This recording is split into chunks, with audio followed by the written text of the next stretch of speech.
The saga is over. Hunter Dickinson is headed to Lawrence, Kansas, a move I did not see coming. But does it mean that Bill Self's team is once again a national championship threat? You are Locked On College Basketball, part of the Locked On Podcast Network. Your team every day. Hey there, welcome into the Locked On College Basketball Podcast, the only daily year-round national college hoop show out there. Happy Cinco de Mayo to all you folks. Have a chip or something good like that. Tortilla chip, I guess I should specify. Man, I'm Isaac Shade. That's my guy, Andy Patton. We're so glad to be with you today. It's rare that you get to see us together later in the week, but when Hunter Dickinson finally commits, we got to start the show that way. Here's what's coming up on the show today. Hunter Dickinson is not headed to Kentucky. What? Yeah. Lance Ware is leaving Kentucky, and Jaden Bradley is headed to the desert and Arizona. So we'll hit that. But first, Andy, we got to talk about Hunter Dickinson heading to Lawrence, Kansas, like 2.5 hours that way from me where I sit right now. And so, listen, folks, on Monday, we're going to talk about what this means in terms of what we think about Kansas ranking for next year. So we'll get there. But, Andy, did you see this coming? I did not. Yeah, no, I did not. Short answer, no. Slightly longer answer. It certainly looked like Kentucky was kind of a front runner for a while, depending on the Tshiebwe aspect of it all. And I mean, we talked about it. Oscar basically said, like, if you want to go get a guy, go get a guy. Like he didn't want to be the person holding this up, and I don't blame him because that's not really a part of your reputation that you want. And I think that there's a larger conversation to be had about the difficulty of building a roster when you don't know whether your players are about to leave for the NBA draft or whether they're going to stay. And I know it's impacted programs like Kentucky. I know it impacted Gonzaga. I'm sure it's impacted North Carolina and Duke and other high profile programs like that. But for this situation, it felt like Dickinson was looking for a guaranteed place to play as well as money. The NIL aspect was absolutely there. And again, I don't blame him for wanting that. And it does sound like Kentucky was giving him, this is generally how much money we think you could make coming to this program. And he was looking for a more guaranteed figure. And I know that some people don't like that. They kind of rubs people the wrong way in this very new era of college athletics. But at the same time, I don't know anybody who goes and looks for a new job without getting a guarantee for how much money they're going to make. So there's an element of that I think that makes some sense. Still, I thought Villanova seemed like they took over as the front runner briefly, and then suddenly he goes to Kansas, and he's going to partner with KJ Adams in the front court there with Bill Self. I think it's a really nice fit for him. DeJuan Harris is one of the best young point guards in the country, a guy who distributes the ball as well as anybody. And I think you add in an elite point guard like that, a high-profile big like Dickinson. You add in a shooter like Nick Timberlake, and suddenly you kind of have the pieces that make this look like a really, really strong starting five. And if the depth is there for this team, if somebody like Arterio Morris steps up in his first year there, boy, this could be a really fun year for Bill Self and the Jayhawks. Yeah, I mean, it's like, oh, good. DeJuan Harris is finally heading to the bench. Oh, Arterio Morris is coming in. Cool. Right. And then let's not forget about the 4-person freshman class of Elmarco Jackson, another stud 5-star point guard, Chris Johnson, Marcus Adams Jr., a small forward. I mean, it's just, this team is insane, Andy. And I absolutely think they're right in that national championship conversation. Yeah. The question, I mean, you've kind of begun to open it up, but let's have a little bit of a conversation about roster. Still waiting to hear on if Kevin McCullough will come back. He is in the draft right now. We know that Jalen Wilson is gone. We know that Grady Dick is gone. By the way, if you didn't hear Andy and Leaf's conversation about Grady Dick earlier in the week, make sure you go back and check that out. And so, like, Andy, as you look at it, what is Dickinson's fit with this roster?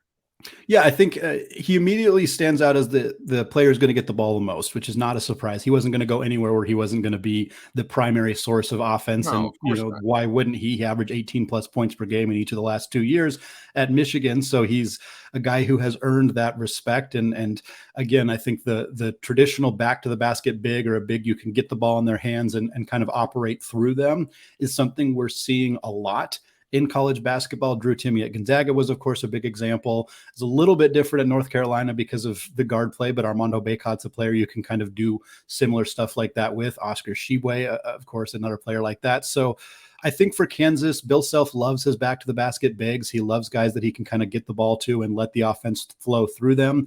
I think there are good opportunities for 2-man games with him and Nick Timberlake, where, you give the ball to Dickinson. If they double him, then he kicks it out. Timberlake's got an open look. If they don't double him, good luck stopping him on the block. Even in the Big 12, I think Dickinson's going to get plenty of buckets if he's not being double teamed. So I think I envision it a little bit more like that. I think if Bill Self is smart, and he sure as heck is based on his career up to this point, I think you'll see a lot of Dickinson being a bit more of a facilitator when it's called for, depending on how the defense plays him. That was something we saw UConn do exceptionally well with Adama Sanogo, especially in the NCAA tournament of, hey, these teams are going to try to stop him from scoring, so let's let them, and let's let him distribute the ball and find other players. And Kansas has the playmakers around Dickinson to kind of make that kind of offense work. And I think that they'll react a little bit to how they're getting played, but if teams are trying to swarm Dickinson and stopping him from scoring, he is more than capable of distributing the ball and letting other players do that work for him. And if Self can get that kind of buy-in from the rest of the team, I think you can see a really, really well-oiled machine on offense for Kansas. Man, yeah. And you talked about earlier in that, like, he's earned his respect with what he's done, but you do have to, I'm curious to see what the national perception to this is going to be, because I kind of joked in the cold open, but it really has been a saga. Yeah. And I would say a lot of times, not necessarily in a good way. It's been strung out. There's been all the things with stool guys and all that. And it just is like, it makes me feel a little icky, Andy, if I'm being honest with you. Do you feel any of that? Yeah, it's a tough balance for me, because I think that players having more autonomy over where they go and where they play and how much money they make is objectively a good thing. I know you agree with that, and I know that's not necessarily what we're nitpicking, but I do think that entering it's the mode. It's how it's happened. Yeah, entering the portal, making it pretty clear that you're looking, that you're going to drag this out a little bit, and kind of making teases and hints and changing your list rather suddenly. And I mean, Dickinson's not been afraid to be controversial. I mean, he entered the portal and Maryland came up, but there was all this controversy because he basically already trashed the previous coaching staff for not recruiting him out of high school. That's right. He enjoys being the villain. He enjoys playing that role. He chose to enter the portal as soon as the season ended. I don't know if he knew at the time that he wasn't going to commit until May 4th. Maybe he did, maybe he didn't. His recent quotes on the Round Ball podcast basically said, "I'm tired of this. It's exhausting." And it was like, dude, like you can make the decision at any time. And I know that there was probably some waiting on some financial figures and various other things that were kind of going on behind the scenes. But yeah, I do think that him garnering a lot of media attention and kind of choosing to put himself in those conversations and make the media talk about him and drive attention to his podcast definitely rubbed some people the wrong way. I don't think he did anything like super malicious. It's not horrible what he did. No. He just, but I think that he's embracing the villain role. He's willing to lean into that. And part of that is pissing off people. And I think that's kind of what happened here. And I'm sure there are some fan bases, particularly in Villanova and in Lexington, Kentucky, who are not particularly happy with him. And I don't think that bothers him all that much. No, I would say not. Well, another interesting angle, and we won't get into it right now, but just something that we're going to need to keep our eyes on is it had seemed to me that Kansas might be a pretty strong contender for landing Mackenzie Mbako's services after he decommitted from Duke. Does this play a factor now that Dickinson's there? I know they're not the same position, but it is just something to be aware of. So we'll keep our eyes on that as we go. Now, with Hunter Dickinson going to Kansas, that by nature means that he's not going to Kentucky. I don't know if you know that, Andy. You can only go to one spot. And so what we need to do is talk with the host of Locked On Kentucky, Mr. Lance Dodd, to figure out what this means for Kentucky's front court as they continue to wait on Oscar Tshiebwe's decision. We'll do that in just a second. But first, this episode of Locked On College Basketball is brought to you by our friends at Built. Are you looking for a delicious snack, but you don't want all the sugar and calories? Then you got to try the best tasting protein bar ever. If you're like me and you want healthier snack choices, but you don't want to compromise on taste, I got just the thing for you. Built Bars and Built Puffs, which are healthy and taste amazing. Now, why are they so good? Well, for starters, they're covered in 100% real dark chocolate. And they come in these unbelievable flavors like churro or peanut butter brownie. Yeah. And all the while, not sure how Built does it, but they maintain healthy, amazing macros at the same time. Just 130 calories, 4 grams of sugar, but yet 17 grams of protein. Perhaps best of all is now you don't have to wait around from built.com to get a box. You can head on down to Walmart to get like a 4-count box of cookies and cream. Or you got a big old family. Maybe Hunter Dickinson wants to make his new teammates happy. So he goes to Sam's Club and gets that 13-count variety pack at Sam's Club. Whatever your taste, you can find it with Built Bar, a proud sponsor of the Locked On Network. Well, the Hunter Dickinson train keeps on going. We turn our attention now from where he is going to a place that I thought he was going, but he is not. We are joined by the host of Locked On Kentucky, friend of the program. Lance, you might be our one of our most consistent hosts on the show. Makes sense. Mr. Lance Daw at Lance Daw _. Don't forget that underscore on his Twitter handle, the host of Locked On Kentucky. And Lance, here's where I want to start with the Hunter Dickinson stuff. I just assumed that it was almost a foregone conclusion that he would wind up in Lexington. Just like kind of how he presents himself, how Coach Cal presents himself. It just seemed to make sense to me. And then, nope, we're heading off to Kansas. Lance, did you see this coming? I'm not going to lie to you, Isaac. I was not surprised when the news was broken, but I was a little disappointed. Since he entered the transfer portal, I mean, literally minutes after it was announced, several people were on social media saying Kentucky is a name to look at here. Kentucky, Kentucky, Kentucky. If I'm not mistaken, I came on the show and talked about it, if I'm not mistaken. So Hunter Dickinson from the jump was looking at Kentucky as a place to potentially go. And I thought from the beginning that Kentucky was at the very least a strong player in this race. About 2 weeks into it, I believe I put out an episode literally titled Hunter Dickinson's Not Going to Kentucky because I realized based on what I was reading about other places that were pursuing him, Kentucky was not willing to put out the money to get this kid. And I understand that there is sort of an allure, an attraction to coming to play for Kentucky, and there's definitely benefits that come with that. So maybe money is not the biggest priority in the Wildcats sales pitch to a transfer portal kid.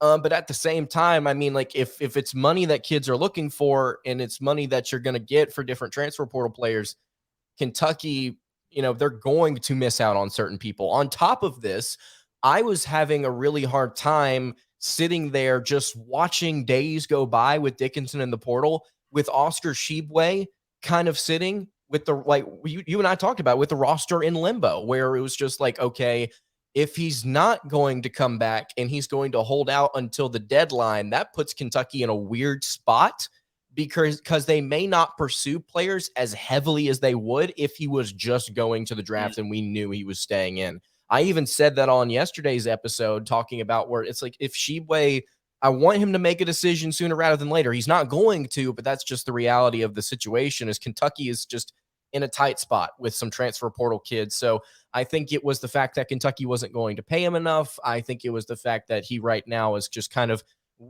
concerned about what Kentucky may want to do with Tshiebwe.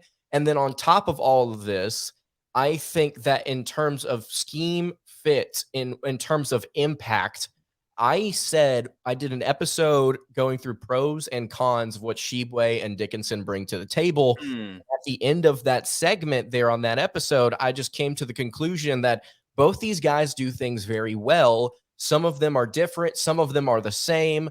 At the end of the day, when you plug them into this year's roster, this year's team, I don't know if one of them holds a significant impact over the other. Both of them are very good players in their own right. But when it comes to this team and what they want to do with these other players on roster, all of these talented freshmen, I thought maybe Kentucky has just kind of a choice here to make. And one or the other, it doesn't really matter. I said that, continue to say, I think Kentucky's going to be okay regardless of what happens here. And then we saw the whole, we don't have to dive into it, the whole thing with Barstool. And I came out on my most recent episode and said, in gentle terms, and I think I'll just repeat what I said. Based on his affiliation with the people that he was doing that show with, it gives you an indication as to what type of person you're bringing into Lexington to be the veteran 4th year, 5th year player that will be essentially, in some ways, another coach to these 5 freshmen that are coming in that are going to be significantly impactful. Is that what you want in your locker room? Is that what you want leading your program? Is that what you want impacting the guys that you have brought in to make a push for a national title this upcoming season? And I said, compared to Tshiebwe, I think the answer is very clear. And again, I'm not saying that anybody's a bad person. I'm not saying that it was a terrible decision by him. I don't like how some of it was marketed. I don't like some of the ways that other people around him handled themselves in the situation. All I'm saying is, compared to a guy that has been in the program for 2.5 years, that understands the landscape, that has been alongside some of these players, that has been a positive person in the locker room, Oscar Tshiebwe was going to be, or if he decides to return, is going to be Kentucky's best option that they have in terms of character, in terms of culture fit, in terms of leadership and maturity. Full stop. There's nobody else out there that's going to beat him in that department. So that's kind of where I land on it. Isaac, am I surprised by this? Sort of, that because of the way that I felt towards the end of his recruitment. But there are so many things that kind of, once you stack them up and look at them, it's like, okay, not only is this not that big of a shock, but at the same time, it's not the end of the world, at least if some things go right. Yeah. And Lance, like, I'm right with you on the Barstool stuff has given me pause. Clearly, Oscar is the type of young man that you want influencing your other incoming young men. And so in terms of all of those kind of things, I'm with you. No brainer, Oscar Tshiebwe every day of the week and twice on Sundays, or whatever phrase that is, over Hunter Dickinson. And to that point, I'm kind of surprised that Bill Self is welcoming him in in Lawrence, Kansas. Now, that brings the question quickly. We can hit this because we got another thing we need to talk about in Kentucky news. But where do you turn next? Do you continue, if you're John Calipari, to wait on Oscar Tshiebwe? Do you look at someone like Grant Nelson from North Dakota State, who came in the portal earlier this week and who we've heard Kentucky has contacted or is interested in? Or, I mean, I know you talked about that incoming freshman class. There's some help there for the front court as well. Where do you turn for the front court if you're Coach Cal? So I have discussed the rotation, the starting lineup, individual players. I mean, we're going to continue to talk about it throughout the summer, but I've talked about what this rotation could look like 100 times since the clocks went 0 against Kansas State in the round of 32.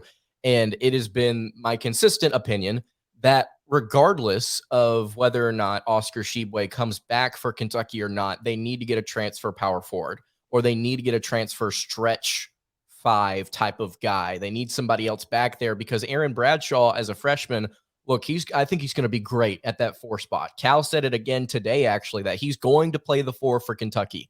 He's going to be great there. Ugonna Onyenso is going to be a great defensive player for you. But the problem with it is, Isaac, is that they're raw. They're inexperienced. They need another player in that rotation to come in and give experienced, valuable minutes. Tshiebwe can be one of them, absolutely. I think if you get one more, that is an extremely solid front court. So, yes, I think that Kentucky right now needs to be looking in the transfer portal. Like you mentioned, Grant Nelson is an excellent option out of North Dakota State. I don't know if necessarily if it would be the best fit, or if Kentucky's going to reach out to him, but you talk about really tall guys that can shoot. Connor Vanover, transfer from Oral Roberts previously at Arkansas and Cal. He's somebody that I've talked about recently on the show. There are a couple of other players in the portal right now. Musa Cisse is a former high recruit from Oklahoma State. I don't know if Kentucky's reached out to him, but he would be another guy that would fit, I think, this roster very well, especially if Tshiebwe doesn't come back. So there are players right now in the transfer portal that Kentucky could absolutely be looking at and should be looking at. And like you mentioned, some of them they are looking at right now. But are they pursuing them as heavily as they could be, knowing that Tshiebwe could maybe come back? That's kind of what I've been discussing about on the show. And at this point, honestly, Isaac, I think I'm probably going to, tomorrow's episode, we're going to talk about Grant Nelson on Locked On Kentucky. But in the future, I'm probably going to be discussing as portal prospects for the Wildcats, if they get any, is a potential backup power forward. Now, also, pause, that's if Chris Livingston doesn't come back. And we're just kind of stuck here. Antonio Reeves can come back. If Chris Livingston comes back, then you don't, if they both come back, you slide Livingston down to the 4. You let Bradshaw back him up. You let Livingston, if Reeves doesn't come back, he's the backup 3. If Reeves comes back, he's the backup 3, and that's it. He's not going down to the 4. So, there are so many different things that could still happen with this roster, Isaac, that we're just kind of sitting and waiting and wishing, but it does not change the fact that, yes, Kentucky needs to look into the portal. And part of the issue is, I mean, we're still, as we sit here on Cinco de Mayo, we're still just shy of a month away from the early entry, coming back to school deadline, which falls 10 days after the combine. So, I mean, we still could be a month away from the Kentucky staff really fully knowing what they have or don't have. Now you enter into the mix another wrinkle, because on Thursday, we learned of Lance Ware's intention to enter the transfer portal as well, which further complicates that front court mix. Now, Lance, when you look at that, what else does this do to cause confusion to Kentucky's rotation? Well, for starters, what Lance Ware brought to this program was energy and excitement and passion off the bench. In terms of what Cal even said on Twitter is Kentucky lost a leader. They lost somebody that had some veteran presence and then had a little bit of charisma to them as well. He was to this Kentucky rotation what I think Oscar Tshiebwe could be in larger terms, which is just somebody that people rely on and look to as an older guy. And props to Lance Ware for, I think, making what I feel like is the right decision for him, especially if Tshiebwe comes back. Former 5-star guy should not be sitting on the bench somewhere for 3 seasons in a row. He needs to go somewhere and he needs to get playing time because he's a good player. He's a hardworking player. For Kentucky, though, it doesn't and I talked about this recently, for Ware and for me, it's not a confusing thing. I think it more clears up the direction that Kentucky wants to go in, because as you and I are sitting here talking about, well, there's this player, there's that player, there's this player, there's that player. Now that we've gotten one out of the equation, it starts to make things a little bit more clear. It's like, okay, then we don't have to talk about this as a factor. We know he's gone. Now we focus more attention on the fact, okay, Oscar Tshiebwe, is he coming or is he going to stay in the NBA draft? And so right now, the Wildcats, I think, are starting to put together the puzzle, at least this coaching staff is, and maybe it helps them make better decisions as to what they want to do in the portal. So I thought Lance Ware moving away from Kentucky, I really do hope he finds a lot of success wherever he goes. I'll be rooting very hard for him. But it was probably the best decision for him, and honestly, probably the best decision for Kentucky as well. All right, we will obviously continue to keep our eyes on the Kentucky player personnel carousel going on up through the deadline coming up in June. Lance, as always, so great to have you on. So great to be able to talk about all of this front court action. Folks, coming up next, Jaden Bradley has committed to Arizona. The Wildcats missed out on Mr. Nembhard, but they did get their guy in the backcourt. We're going to talk about that in just a second. Well, that's enough Hunter Dickinson talk for one day. Let's move on now to Jaden Bradley. Listen, Arizona missed out on their Kerr Kriisa replacement a couple weeks ago when Ryan Nembhard decided to commit to Gonzaga back on April 21st. I was on record as saying I thought this was going to be kind of another no-brainer. Like I said earlier, that I thought Hunter Dickinson would wind up at Kentucky. But Ryan Nembhard followed his brother's path, wound up at Gonzaga, and Arizona was still looking for who their guy was. Now, obviously, they do still have Kylan Boswell, who is coming back for his sophomore year. But they have added a major backcourt helper in Jaden Bradley, transferring from Alabama, what happened earlier this week. He also has just finished his freshman year.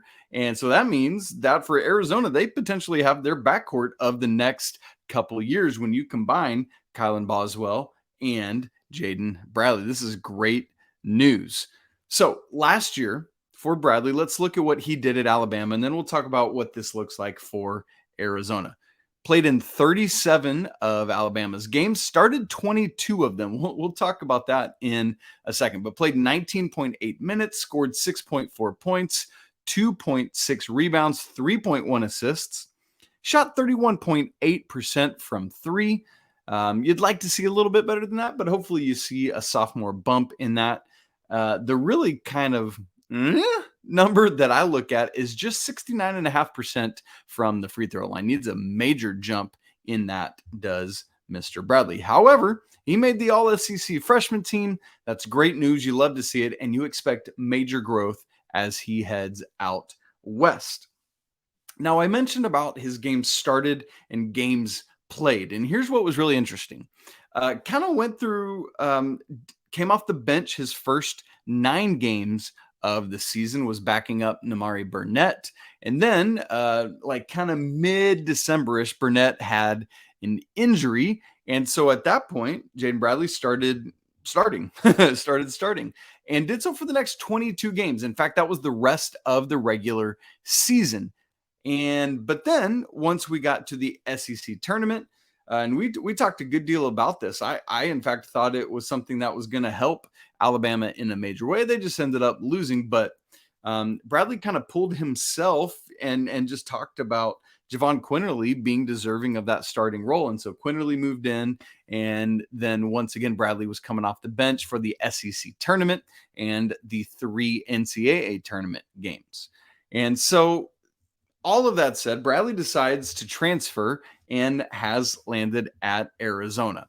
I think personally, and I'd love your thoughts on it if you are checking in with us, I think he's a great fit for this Wildcats program, who under Tommy Lloyd is just going offense, offense, offense. Why? Let me give you 3 things that I think he does really well. He runs the offense well. He moves the ball really well. And thirdly, he has great court vision. These are the kind of things I want in a player like this. When you've got multiple other offensive weapons around, let him go to work. I love this quote from his commitment. Arizona recruited me the first time around, meaning out of high school. I'm familiar with their staff and fast-paced style of play. They run, they guard, and move the ball. Remember what I just said? Coach Lloyd is an upbeat and energetic guy who is heavy on player development. He is on the court with his guys outside of practice. Now, you can kind of read some things into that. What it says about who Coach Lloyd is that maybe he didn't have at his previous stop. Not saying that that's what he definitely is saying, but a lot of times we can read something into that. Now, all those qualities are going to be great for Tommy Lloyd's dynamic offense. So the bottom line for me, I love this dynamic backcourt combo of Boswell and now Bradley coming in. They're both capable ball handlers, but they are kind of 2 different guards. And I love that. I think it gives them some differentiation as a team. And so you've got, like, I kind of almost look at it like the thunder and lightning of that USC team with Reggie Bush and Lendale White, where you just had Reggie, the quick lightning style guy. And that's Kylan Boswell, right? He's the shifty dude. And then you had the thunder, the pounding, the north and south game of Lendale White. And that is more Bradley's game, the north and south thing. So you take those 2 guys, you add Pella Larson into the mix. Our guy Andy is big on him, and maybe we were just a year too early on him. But you look at those 3, that kind of backcourt, the 1, 2, 3 of these guys. That is an impressive 1 through 3 that I don't know that anyone else in the Pac-12 is going to be able to match next year. And then you think who you pair them with in terms of front court. Obviously, you got Umar Ballo still. Can you imagine if Azuolas Tubelis had stayed? And I mean, technically, he could probably still come back. But, man, this Tommy Lloyd offense is going to keep right on rolling. 2 years ago, 84 points a game. Last year, 81.9 points a game. That's the most they had averaged as an offense since 03-04 when they had 87.1 a game. So, how does it play out, all of this, for Tommy Lloyd's 3rd year at Arizona? I know they missed out on Nembhard, but I think this is a great get for them with Mr. Jaden Bradley, and so excited to see how it plays out. We'll find out in a few months. Friends, that's it for today's episode of Locked On College Basketball and this entire week. We'll be right back with you Monday, Andy and I are going to look at what the Hunter Dickinson transfer means for Kansas in terms of their ranking. Are they ascending to number 1 preseason? We're going to have to debate that. Please go leave us a review on iTunes, 5 stars, some great comments there.